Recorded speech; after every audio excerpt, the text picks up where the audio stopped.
Okay, so you ready to dive into some seriously powerful stuff today? Always up for a challenge, especially with this thinker you've got lined up. This is one of those deep dives that could shift your whole perspective seriously. I was looking over the material earlier, and yeah, this is going deep. We're tackling Thomas Troward. Oh, wow. Okay, right into the deep end. You've sent in a collection of his writings, and let me tell you, this guy does not mess around. From what I've read, he seems to get straight to the point. He's all about the power of the mind to shape reality, no holds barred. Absolutely. And he explores those implications so intensely. And he kicks it all off with this idea of spirit, which is like the foundation of his whole philosophy. It's the basis of everything for him, this universal life force. Not religion, though, right? No, not religion. This is something more fundamental. He's talking about a fundamental energy that connects us all. So we're all plugged into the same power source, basically. Exactly. Like we're all connected to the same energy source. Okay, starting to get a sense of this. So how do we tap into that power? That's where it gets really interesting. How do we actually use it to shape our reality? He talks about I am. Okay. And I don't just mean as a way to introduce yourself. Right. He's talking about tapping into the infinite creative power within each of us. Hold on. So you're saying there's a direct link between saying I am and actually influencing the world around us. It's about realizing that our thoughts aren't just fleeting things.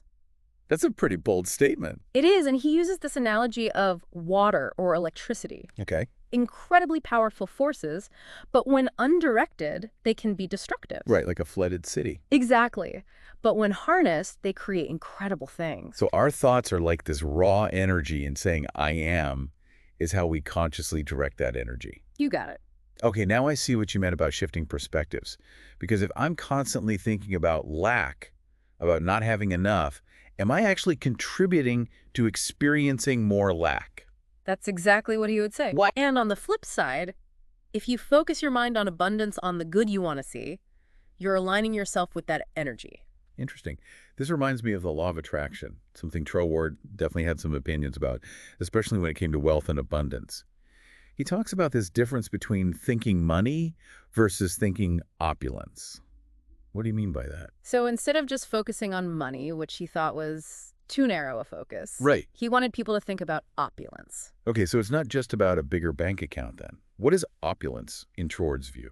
It's about a feeling of richness and generosity in all areas of life. So it's less about material possessions and more about an overall state of being. Exactly. Like you could be materially wealthy but deeply unhappy, which wouldn't exactly scream opulence. Exactly. He would say true opulence is a state of mind that extends to all areas of life. I can see how that ties into his emphasis on the universal law of circulation, the idea that the more you give, the more comes back to you. It's about creating a flow of abundance, not just hoarding it for yourself. Precisely. And that generosity of spirit is what truly attracts opulence. This is all incredibly powerful stuff, but I have to admit, it's also a bit daunting. If our thoughts have this much power, what happens when we're not consciously directing them? What about those negative thoughts and fears that inevitably creep in? Yeah, it's like we have this incredible power at our disposal, but we don't always know how to use it.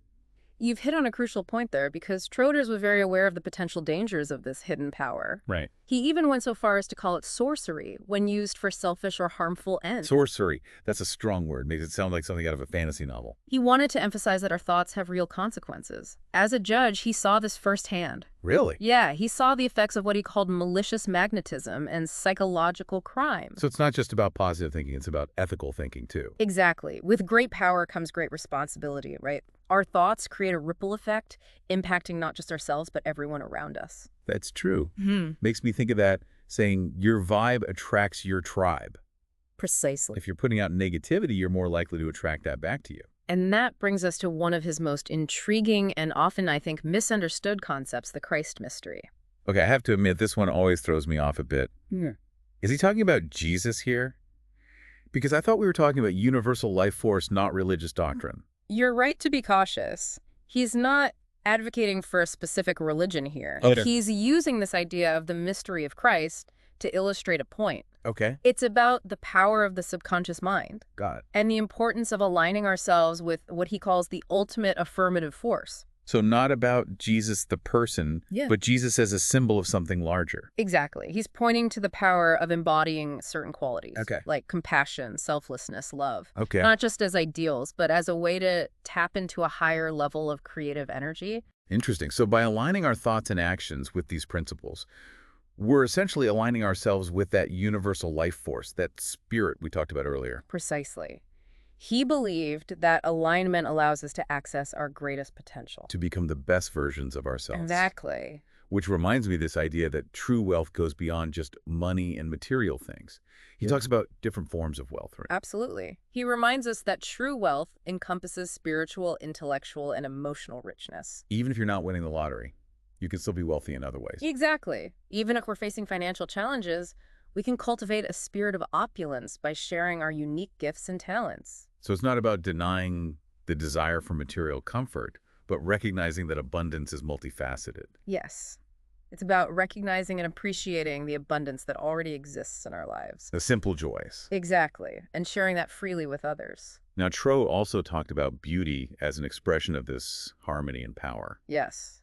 He saw it as the natural outcome of well-executed thought. So it's like the physical manifestation of a deeper harmony. Yes, and it's not just about appreciating a beautiful sunset or a great piece of art. Right. It's about cultivating that beauty in all areas of our lives. Okay, so we're talking about aligning with our highest selves, cultivating abundance, expressing beauty. It's a lot to take in. Honestly, it can feel a bit overwhelming.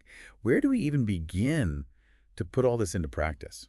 That's a great question. And it's where I think his emphasis on balance comes in. Okay.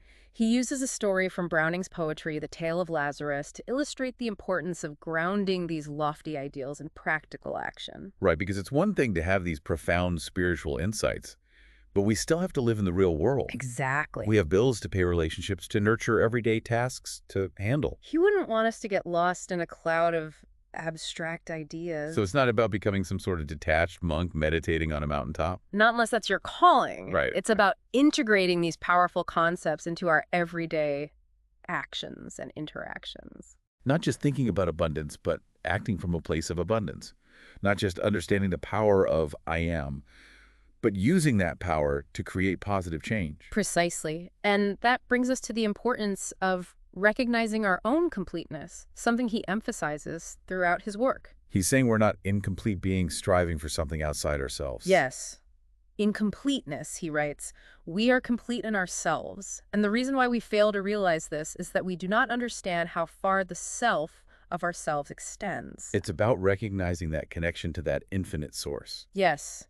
We limit ourselves when we forget that connection. We're like that flower you mentioned earlier, drawing nourishment from the same source that sustains the entire universe. It's a powerful reminder of our true nature and potential, and it's this recognition of our completeness that allows us to access the true power of I am. Not from a place of ego, but from a place of knowing our inherent connection to something much greater. Yeah. So it's not about puffing ourselves up. It's about aligning with something bigger than ourselves. But let's be honest, it's not always easy to access that place, is it? We get caught up in the everyday hustle, the worries and doubts that cloud our connection to that inner power. What did Troward have to say about that?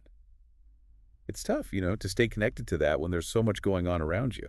It really is, and Troward talks about this need for mental discipline. Oh. He believed we have to actively train our minds to be stronger, more resilient. So not just letting our thoughts run wild. Right, more like an athlete training their body, Yeah, makes sense. Yeah. So we're talking about being intentional with our thoughts, about consciously choosing what we focus on, Exactly. instead of just getting swept away by whatever pops into our heads. He was a big believer in the power of focused thought. Which makes sense if our thoughts are actually shaping our reality like we've been talking about. Then learning to focus them is like having a superpower. Exactly. He wouldn't have been surprised by the popularity of things like mindfulness and meditation today. Right? It's all about training the mind.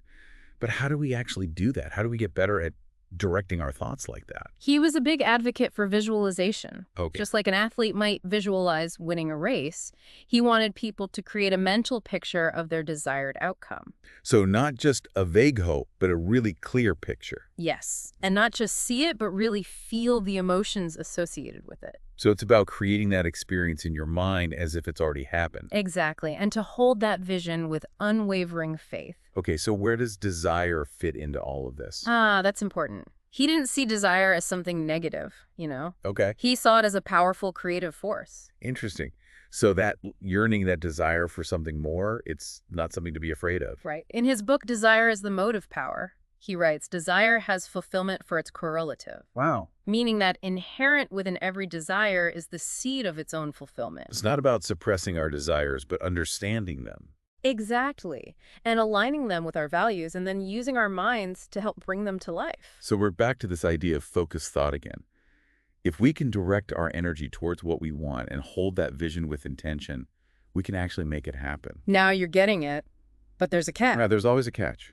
What is it? He also talked about touching lightly, meaning we need to let go of the need to control the how and the when. So it's about trusting the process, trusting that things will work out in their own way. Right. It's about surrendering control to something larger than ourselves. That's a tough one, especially in a world that tells us to be in control of everything. It is. It takes practice. Oh. But even with all this talk about mental discipline and visualization, we have to remember that not everyone uses this power for good. Right. You mentioned earlier that he called the misuse of mental power sorcery. Yes, and he was very clear about the dangers of that.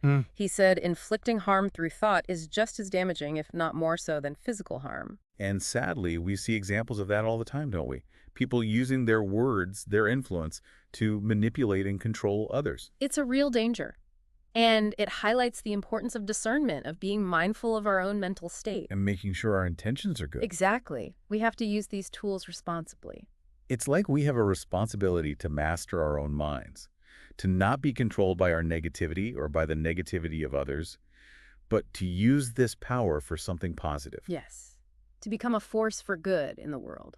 Because ultimately, unlocking our hidden power isn't just about personal gain. It's about something much bigger than ourselves. Exactly. It's about recognizing our interconnectedness and understanding that as we step into our own power, we can create a ripple effect that uplifts everyone. And that's a powerful note to end on. So as we wrap up this deep dive into the world of Thomas Troward, what are some key takeaways our listeners can start applying today? Well, I think the biggest one is to remember that your thoughts are creative. Pay attention to what you're focusing on. What kind of seeds are you planting with your mind? Start cultivating abundance, beauty, and positive change in your own life, and let it ripple outward. And remember, you already have everything you need within you to access this power. Trust the process, touch lightly, and keep that creative energy flowing. Beautifully said. This has been quite a journey exploring these powerful ideas. And if Troward's work resonates with you, we encourage you to keep digging deeper. There's so much to uncover. See what other hidden powers you can unlock within yourself. Until next time, stay curious and keep those thoughts positive.